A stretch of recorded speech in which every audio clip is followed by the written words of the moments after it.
that, but can we all agree that this is no way to run a ball club? I was looking up the last time that a budget actually got passed on time, like all 12 appropriations and the whole budget, was in the 90s.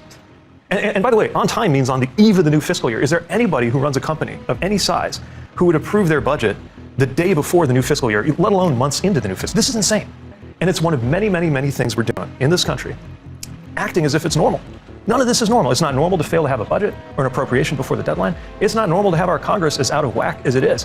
If I were to sit here and say the system is broken, you'd roll your eyes, because that's something it's a stock phrase right now. It's a cliche because it's so obviously true. Why do we keep behaving like it's not? Right.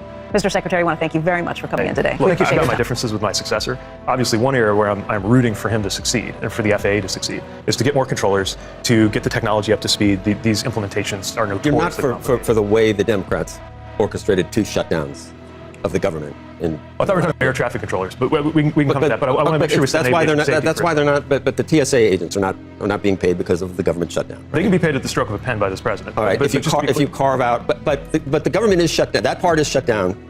Partial shutdown because of Democrats. Well, no, they're shut down because Speaker Johnson refuses to even have an up or down vote on the bipartisan compromise. That's compromise. But you're closing down. That's a compromise. That's how you solve problems. I will say Jay Johnson was here. He was the former Secretary of Homeland Security. You don't like when Republicans do it. And he said nobody should be dealing with any government shutdowns, no matter who's in power. No, that's right. Look, this is, I think. And you said, well, we learned from Republicans. You said we learned from Republicans. Huh? Well, no, what I said is you guys started it. But look, we started it. I'm being a little playful about